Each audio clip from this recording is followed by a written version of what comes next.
కొంతమందికి నా రిక్వెస్ట్ ఏంటంటే అప్పుడప్పుడు కళ్ళజోడు తీయాలి. కళ్ళజోడు తీస్తే వాస్తవాలు కనపడతాయి. కళ్ళజోడు అట్నే పెట్టుకొని ఉన్నాం అనుకో, వాస్తవాలు సరిగ్గా కనపడవు. రాష్ట్రీయ స్వయం సేవక్ సంఘ్, కొంతమంది ఏమంటున్నారంటే రాష్ట్రీయ సర్వనాశక సంఘ్ అంటున్నారు అనమాట. వీళ్ళు ఏం చెప్తా ఉన్నారంటే నరేంద్ర మోడీ ఏదో ఒక కలోకియల్ సెన్స్లో, అంటే ఆర్ఎస్ఎస్ ఇప్పటి వరకు చేసిన సేవ ఏదైతే ఉందో దాన్ని దృష్టిలో పెట్టుకొని ఇది ఒక ఎన్జిఓ అని చెప్పిండు అనమాట. ఎన్జిఓ అంటే ఒక రిజిస్టర్డ్ ఎన్జిఓ కాదు, దాని ముచ్చట మాట్లాడదాం. రెండో విషయం ఏంటంటే కాంగ్రెస్ గవర్నమెంట్ అంట కర్ణాటకలో ఆర్ఎస్ఎస్ని తొక్కేయాలని చూస్తుందంట.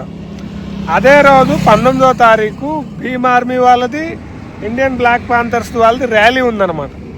ఆ ర్యాలీని దృష్టిలో పెట్టుకొని శాంతి భద్రతలకు ప్రాబ్లం వస్తుందని ఆర్ఎస్ఎస్ వాళ్ళకి ర్యాలీకి పర్మిషన్ ఇవ్వలేదు.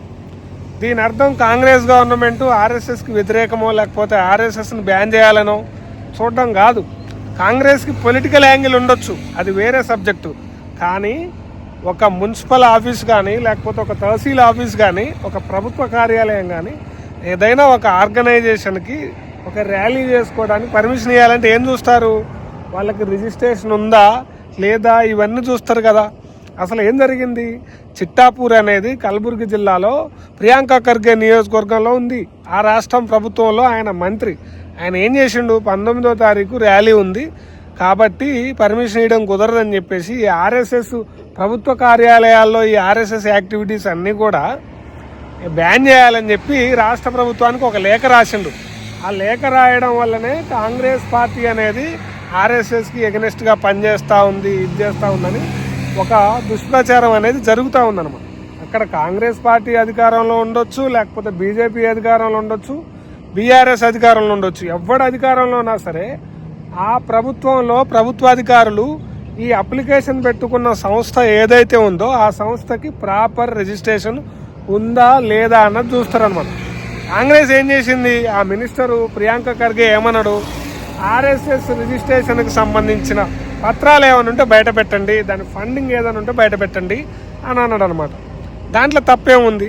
ఒక సంస్థ ఉంది, ఒక ఎన్జిఓ ఉంది, అది కంపెనీస్ యాక్ట్ కింద నమోదైందా లేకపోతే సొసైటీస్ యాక్ట్ కింద నమోదైందా లేకపోతే ట్రస్ట్ యాక్ట్ కింద నమోదైందా అని చెప్పేసి కొన్ని డీటెయిల్స్ ఉంటాయి అన్నమాట.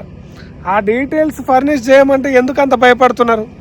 మీకు ఒక విషయం తెలవాలి, ఇక్కడ నీతి ఆయోగ్ కూడా ఆర్ఎస్ఎస్ యొక్క రిజిస్ట్రేషన్ స్టేటస్ చెప్పమంటే నీతి ఆయోగ్ కూడా డినై చేసిందనమాట. ఎందుకు డినై చేసింది? ఈ మధ్య ఇక్కడ తెలుగు రాష్ట్రాల్లో మాధవీలత అని ఒక సినిమా యాక్టరు ఆర్ఎస్ఎస్ అనే ఒక ఎన్జిఓ యాక్టివిటీస్ చేయడానికి కూడా కర్ణాటక ప్రభుత్వం ఒప్పుకోవట్లేదు. కర్ణాటకలో కాంగ్రెస్ గవర్నమెంట్ ఉంది, సిద్ధరాముల్లా ఖాన్ గవర్నమెంట్ ఉందని చెప్పి రకరకాల పేర్లు పెట్టి ఏదో మాట్లాడుతూ ఉన్నారనమాట. అక్కడ ఏం జరిగింది? మాధవీలత గారంటే డిగ్రీ చదువుకొని ఉంటారు నాకు తెలిసి.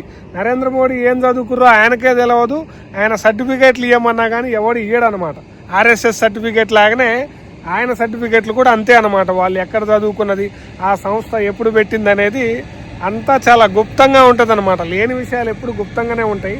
అది వేరే చర్చ అవసరం లేదు. ఎన్జిఓ అనేది కంపెనీస్ యాక్ట్ కింద పెట్టలేదు, సొసైటీస్ యాక్ట్ కింద పెట్టలేదు, ట్రస్టీస్ యాక్ట్ కింద పెట్టలేదు. ఇప్పుడు ఇక్కడ ఒక విషయం మనం అర్థం చేసుకోవాల్సిన విషయం ఏంటంటే ఆర్ఎస్ఎస్ ఈ దేశంలో విపత్తులు వచ్చినప్పుడో లేకపోతే కోవిడ్ లాంటి సందర్భాల్లో సేవా కార్యక్రమాలు చేసింది. అంత మాత్రాన ఆర్ఎస్ఎస్ పత్తి కింద అని ఎందుకు అనుకోవాలి మనం?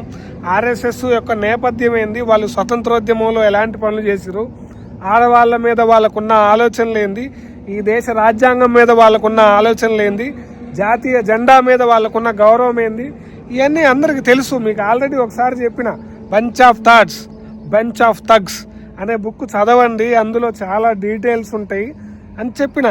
ఒక రాష్ట్ర ప్రభుత్వం ఆర్ఎస్ఎస్ యొక్క కార్యక్రమాలని నియంత్రిస్తుంది అంటే వాటికి ఉన్న కారణాలు వాటికి ఉంటాయి. ఆ సంస్థకి రిజిస్ట్రేషన్ ఉందా లేదా అంటే ఒక 10 సంవత్సరాల నుంచి బీజేపీ ప్రభుత్వం అధికారంలో ఉంది కాబట్టి మేము ఎక్కడ పడితే అక్కడ ర్యాలీలు చేస్తాం, లేకపోతే ఇంకో కర్మ ఏంటంటే ఆ రోజు ఆల్రెడీ ర్యాలీ ఉందన్నమాట.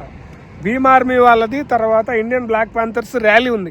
మనకున్న హెచ్ది ఏంది అంటే వాళ్ళు ర్యాలీ పెట్టిన రోజే మనం ర్యాలీ పెట్టాలి. ర్యాలీకి పర్మిషన్ ఇవ్వలేదంటే మనకు స్వేచ్ఛ లేదా, ఫ్రీడమ్ ఆఫ్ ఎక్స్ప్రెషన్ లేదా అంటే అవతలోడు ర్యాలీ తీయొద్దు, మనం మాత్రమే ర్యాలీ తీయాలి. ఒకవేళ మనం ర్యాలీ తీసినా కానీ అశాంతి వాతావరణాన్ని సృష్టించి, కల్లోలాలు సృష్టించి మనము ఏమంటారు పేలాలు ఏరుకునే రాజకీయాలు చేయాలన్నమాట.